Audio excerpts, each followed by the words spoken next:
కాంగ్రెస్ ప్రభుత్వం మహిళలకు ఉచిత బస్సు సౌకర్యం కల్పించడం తప్ప అని కేసీఆర్ ని నిలదీశారు TPCC working president Jaggareddy.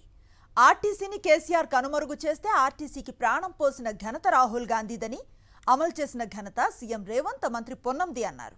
KCR విమర్శలు చేస్తున్నారంటే ఉచిత బస్సు సక్సెస్ అయినట్లే అన్నారు. కేసీఆర్ ఉచిత బస్సును తీసివేయాలని చెప్తున్నారా అనేది క్లారిటీ ఇవ్వాలన్నారు. కేసీఆర్ సభ జరగటానికి కాంగ్రెస్ ప్రభుత్వం ఇచ్చిన స్వేచ్ఛే కారణం అన్నారు. కేసీఆర్ ఆరోగ్యంగా మంచిగా ఉండాలని, ఎప్పుడూ ప్రతిపక్షంలోనే ఉండాలని వ్యాఖ్యానించారు జగ్గారెడ్డి.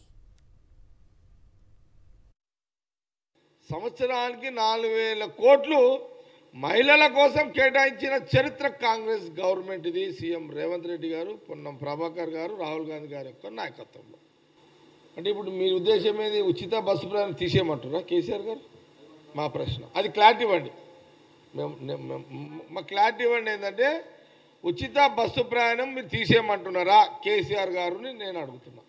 నాకు అనిపిస్తుంది ఉచిత బస్సు ప్రయాణం ఎత్తివేయాలా అని కేసీఆర్ మాట్లాడినట్టుగా అనిపిస్తుంది. ఇక మహిళలు ఆలోచన చేసుకోండి, ఇక ఆడవాళ్ళు ఆలోచన చేయండి.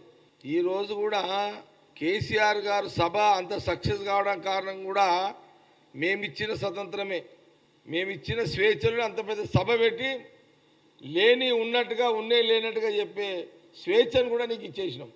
నీ 10 ఏళ్ల పరిపాలనలో మేము సభలు పెట్టాలంటే ప్రతిపక్షాలకు సభలు పెట్టుకునే అవకాశం మీరు ఇవ్వకూర్రి.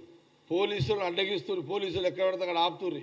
మీ పార్టీ బతకాలి, మీరు గట్టిగా ఉండాలి, మీరు గట్టిగా ఉండాలి, మీరు బాగుండాలి, మీరు ఆరోగ్యంగా ఉండాలి, మీరు మంచిగా ఉండాలి, మీరు ఎప్పుడు ప్రతిపక్షంలోనే ఉండాలి.